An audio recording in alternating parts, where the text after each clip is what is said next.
안녕하세요. 오늘의 테슬라 뉴스입니다. 전 세계 투자자들의 시선은 미국 산호세에서 열린 엔비디아의 GTC 2026 키노트에서 쏠리고 있습니다.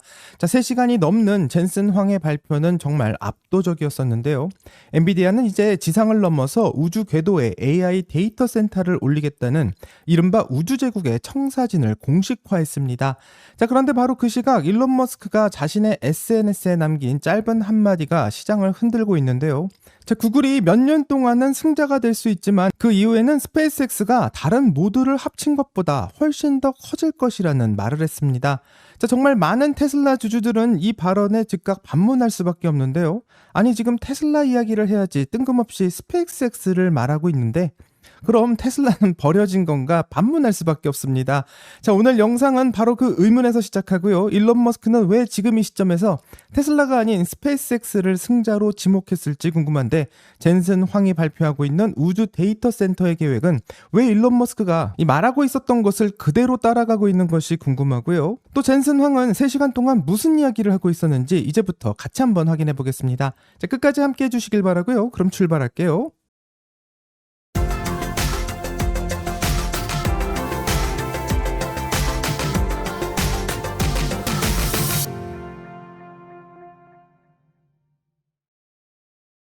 간단한 뉴스부터 확인해 본다면 일론 머스크의 인공지능 기업인 xAI가 월스트리트의 핵심 인재들을 대거 영입하면서 이 금융권의 인공지능 시장에서 선전포고를 날리고 있다는 보도입니다. 비즈니스 인사이더에 따르게 되면 xAI는 현재 투자은행 전문가와 포트폴리오 매니저 그리고 사모펀드 전문가들을 대상으로 금융 AI 직군을 대대적으로 채용하고 있다고 하는데 이 구체적인 모집 분야는 인수합병과 부채 자본시장, 주식 자본시장 등 전문적인 지식이 필수적인 영역이라고 합니다. 이들의 주요 업무는 단순한 데이터를 구분하는 것이 아니라 그록이 부채 담보부 증권이나 대출 채권 담보부 증권 같은 매우 복잡한 금융 구조를 직접 이해하고 고급 데이터를 주입하는 지식 전수의 작업인데요. 이 근무 조건 또한 화제인데 주 80에서 100시간의 살인적인 업무 강도로 유명한 월스트리트와 달리 원격 근무를 기반으로 하고 있고 하루 8.5시간의 근무를 제시하고 있습니다. 시급은 최소 $45에서 $100로 이 주니어 뱅커들에게는 매우 매력적인 선택지라는 이야기도 나오고 있습니다. 일론 머스크가 이토록 급하게 월가의 인재들을 모으고 있는 데는 두 가지 핵심적인 이유가 있는데 이미 오픈 AI는 머큐리 프로젝트라는 비밀 작전을 통해 100명이 넘는 전직 투자 은행가들을 영입했었고 이들에게 시급 $150를 주면서 AI에게 전문 금융 모델링을 가르치고 있습니다. 일론 머스크는 그록이 이 챗봇을 넘어서 돈의 흐름을 읽을 수 있는 전문가로 진화하기를 바라는 것 같고 또 이쪽 분야는 강력한 비즈니스 수익 모델이 될 수 있는 세무 및 금융 전략이기 때문에 그록의 핵심 역량을 빠르게 학습시키고 있는 것으로 생각해 볼 수 있습니다. 일론 머스크는 그록이 앞으로 세금의 보고를 돕고 또 금융 전략 역시 짜줄 것이라고 말한 적이 있었는데 일론 머스크는 X를 통해서 앱 안에서 모든 것을 할 수 있는 완벽한 생태계를 만들려고 하고 있고 금융의 생태계 역시 이곳에서 만들어질 것이라 생각합니다. 과연 그록은 월가의 인재들이 직접 데이터를 입력하게 된다면 이들을 대체할 정도의 실력을 갖추게 될까요? 과연 어떤 그록이 나오게 될지 같이 한번 기대해 보겠습니다. 이제 엔비디아와 젠슨 황의 이야기로 돌아가면 이번에 엔비디아가 공개한 차세대 AI 플랫폼은 베라 루빈이라고 하는데 젠슨 황은 이번 발표를 통해서 에이전틱 AI 시대를 선언하며 인류가 만든 가장 강력한 연산 장치라고 선언했습니다. 그 중심에는 베라 CPU가 있고 이 칩은 88개의 커스텀 올림푸스 코어를 탑재하고 있고 이 기존 데이터 센터와 비교한다면 전력의 효율은 2배가 높고 전체 연산의 성능은 50% 향상되었다고 합니다. 심지어 메모리 대역폭도 대폭 개선이 되어서 초당 1.2TB의 데이터를 처리할 수 있다고 하는데 이 4기가짜리 고화질 영화 300편을 1초 만에 읽고 분석할 수 있는 속도라 매우 놀랄 수 있습니다. 엔비디아는 매우 흥미로운 수치를 하나 제시하고 있는데요. 2022년에 출시된 H100 대비 AI 추론 능력이 무려 25배나 높다고 말하고 있습니다. 엔비디아가 우주에 집중하는 이유는 바로 전력과 냉각 비용 때문인데 지구에서 대형 데이터 센터 한 곳을 운영하는 데 드는 전력의 비용은 연간 $1억, 우리 돈으로는 약 1490억 정도에 달하는데요. 하지만 우주 궤도에서는 24시간 태양광 에너지를 공짜로 쓸 수 있고 엔비디아는 이를 위해서 현재 우주 데이터 센터 시스템 아키텍처를 채용 중이고 제시된 평균 연봉만 해도 35만 달러, 한화로는 약 5억 원이 넘는 연봉을 제시하고 있는데요. 엔비디아에서는 우주 기반 AI 시장의 규모를 2027년까지 1조 달러로 예상하고 있습니다. 뿐만 아니라 엔비디아는 현대차와 손잡고 지상의 자율주행 연합군을 만들겠다고 하는데요. 과연 어떤 연합군을 만들려고 하는지 지금부터 한번 살펴보겠습니다. Today we are announcing 4 new partners for NVIDIA's Robotaxi Ready platform. BYD, Hyundai, Nissan, Geely, all together, 18 million cars built each year, joining our partners from before, Mercedes, Toyota, GM. The number of robo-taxi-ready cars in the future are going to be incredible. And we're announcing also a big partnership with Uber. Multiple cities, we're going to be deploying and connecting these robo-taxi-ready vehicles into their network.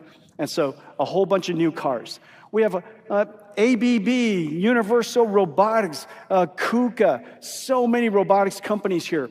And we're working with them to implement our physical AI models integrated into simulation systems so that we could deploy these robots into manufacturing lines all over.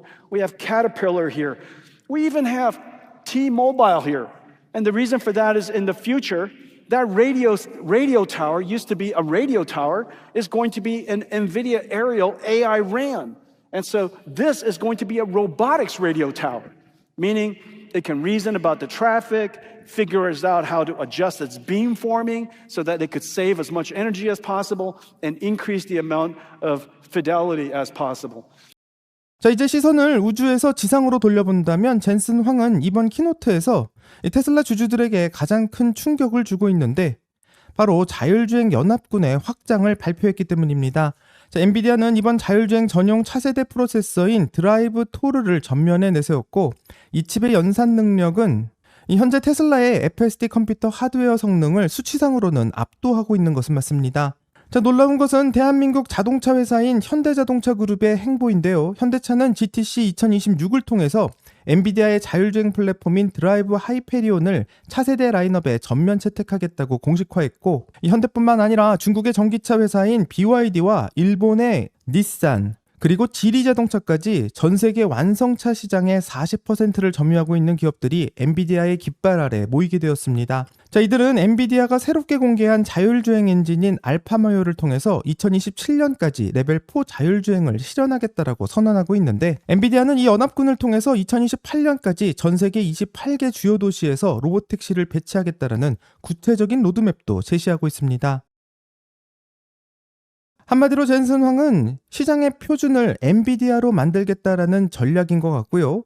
마치 과거 PC 시대의 윈도우처럼 어떤 차를 타든 그 안에 뇌는 엔비디아의 알파마요가 담당하게 만들겠다고 말하고 있습니다. 자, 이렇게 엔비디아의 이야기를 듣고 있다면 현재 테슬라는 혼자서 데이터 센터도 짓고 로봇도 만들고 자동차까지 만드느라 힘든 싸움을 하고 있는데 엔비디아는 전 세계 자동차 거물들과 손잡고 표준 플랫폼을 만들겠다고 말하고 있으니 과연 테슬라가 이런 연합군과 싸움을 할 수 있을까 생각해 볼 수 있습니다. 자, 엔비디아의 이야기만 듣고 있으면 테슬라는 정말 어려운 미래가 닥칠 것처럼 보입니다. 이 현대차의 제조 능력과 엔비디아의 칩의 기술이 합쳐졌으니 이 테슬라의 FSD를 넘어서는 것은 정말 쉬운 일이 아닐까 생각해 볼 수도 있습니다. 하지만 여기에도 치명적인 약점이 있는데요. 만약 엔비디아의 칩을 단 현대차가 자율주행 중 사고를 낸다면 법적인 책임은 누가 지게 될지가 궁금할 수밖에 없습니다. 자, 테슬라의 경우에는 칩부터 소프트웨어, 차량 본체까지 모든 것을 한 회사가 만들기 때문에 그 책임 소재는 매우 명확합니다. 하지만 엔비디아의 AI가 들어간 차가 사고가 났을 경우에 엔비디아는 이 완벽한 알고리즘을 제공했지만 차량 제어 시스템과 통신 문제 때문에 이 하드웨어의 결함이 문제라며 현대에게 책임을 넘길 수도 있고 또 현대는 우리의 차는 기계적으로 완벽했지만 엔비디아의 소프트웨어가 엣지 케이스를 잘못 판단했다라고 맞설 수도 있습니다. 자, 누가 잘못했는지 책임 규명과 법적 공방에만도 수년이 걸릴 수 있고 여기에 보험사까지 결합하게 된다면 가장 머리 아픈 시나리오가 발생할 수도 있습니다.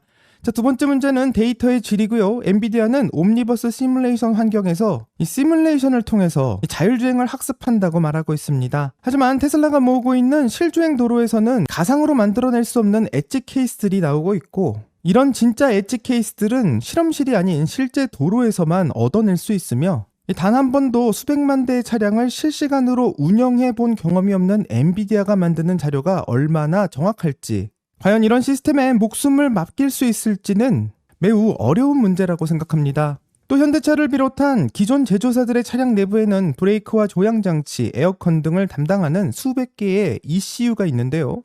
이 엔비디아의 자율주행 뇌를 이식하려면 이런 파편화된 유닛들을 하나로 통합할 수 있는 소프트웨어 중심의 자동차 구조가 필수적이고, 이것을 만들기 위해서 기존 제조사들은 이 공장을 통째로 바꾸고 협력 업체들을 파괴해야 하는 매우 고통스러운 과정을 겪어야만 합니다. 한마디로 하드웨어의 근본적인 체질 개선 없이 이 엔비디아에 침만 꽂으면 된다라는 생각은 무리일 수 있는데, 과연 엔비디아의 호언장담이 성공하게 될지는 같이 한번 살펴봐야 될 문제라고 생각합니다. 자, 그럼 일론 머스크는 왜 갑자기 이 스페이스X가 최후의 승자가 될 것이라고 말하고 있는지 궁금할 수밖에 없는데요. 이 발언의 이면에는 인류가 맞이하고 있는 AI 전쟁의 본질적인 변화, 즉 에너지와 인프라로의 패권의 이동이 중요하다고 생각합니다. 자, 지금까지 AI의 싸움은 누가 더 똑똑한 모델을 만들어낼 수 있는가, 이런 질문의 문제였다면, 이제는 누가 그 거대한 시스템을 가동할 수 있는 저 전력을 안정적으로 공급할 수 있느냐의 싸움으로 점점 바뀌고 있고, 이 젠슨 황 역시 우주 컴퓨팅의 방향성을 제시하면서 일론 머스크가 말하고 있었던 지구상의 전력과 냉각의 한계가 이 사실이라는 것을 확인해주고 있습니다. 재미있게도 엔비디아가 이제 막 우주로 가겠다라고 선언을 하고 인력을 채용하고 있는 단계라면, 일론 머스크는 이미 스타링크라는 저궤도 인프라를 통해서 전 세계에서 가장 진보한 우주 네트워크를 이미 운영하고 있고요. 엔비디아가 일론 머스크의 전철을 그대로 따라가고 있는 모습을 본다면 시총 1위를 유지하기 위해서 얼마나 급급한 상황인지 다시 한번 확인할 수 있는 이 상황이라는 것을 알 수 있습니다. 재밌는 것은 일론 머스크가 가장 경계하고 있는 상대는 사실 엔비디아가 아니라 구글인데요.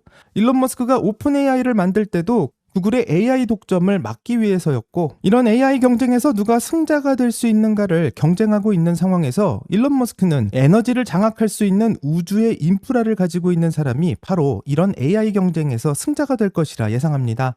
자, 무한한 태양광을 얻을 수 있는 우주 공간과 이를 연결할 수 있는 스타링크의 파이프라인은 결국 테슬라의 FSD와 xAI의 인공지능이 완전한 결실을 만들어낼 것으로 예상하고, 현재 X 안에서 많은 사람들은 스페이스X가 최고가 될 것이다 라고 하는 이 말의 이면에는 테슬라도 결국 스페이스X라는 거대한 생태계 안으로 통합되는 것은 아닐까 예상하고 있습니다. 자, 이런 예상은 매우 조심스럽지만 좀 합리적이기도 한데요. 현재 엔비디아를 구심점으로 많은 회사들이 합종 연횡하고 있고, 일론 머스크는 현재 파편화된 기업 구조로는 이 구글이나 엔비디아 같은 연합군을 압도하기라는 어렵다라고 판단하고 있으며, 일론 머스크가 가지고 있는 많은 회사가 이 수직 계열화돼 한 몸처럼 움직이게 된다면 결국 이런 회사들의 도전을 막아낼 수 있을 것이라고 생각하게 됩니다. 자, 정리하면 오늘 엔비디아의 기술 발표와 그 뒤에 숨겨져 있는 인프라 전쟁을 한번 살펴봤는데요. 일론 머스크의 구상대로 이 지상과 우주의 인프라가 완전히 통합된다면 그 어떠한 기업도 흉내낼 수 없는 궁극적인 해자가 만들어지는 것이며, 이제는 오히려 두 기업이 합병해야 된다고 하는 목소리가 점점 더 커지고 있는 것만 같습니다. 하지만 당장 이 두 기업이 합병하게 된다면 일론 머스크의 계획들은 너무 먼 우주의 일이고, 당장 다음 분기에서는 숫자로 보여줄 수가 없기 때문에 이 많은 투자자들은 힘든 시간을 겪을 수도 있습니다. 자, 오늘의 테슬라 뉴스의 구독자 여러분들은 엔비디아와 구글을 상대하기 위해서는 필연적인 통합이 꼭 필요하다고 생각하시는지 궁금하고요. 아니면 테슬라의 가치가 희석될 수 있기 때문에 그런 도박은 하지 않는 것이 좋다고 생각하시는지 댓글을 남겨주시면 더 자세히 이야기를 나눠보도록 하겠습니다. 여기까지가 오늘의 테슬라 뉴스고요. 오늘 영상이 도움이 되셨다면 구독과 좋아요 그리고 알림 설정 부탁드립니다. 오늘 좋은 하루 되시고요. 오늘의 테슬라 뉴스는 내일 또 새로운 소식으로 다시 찾아오겠습니다. 감사합니다.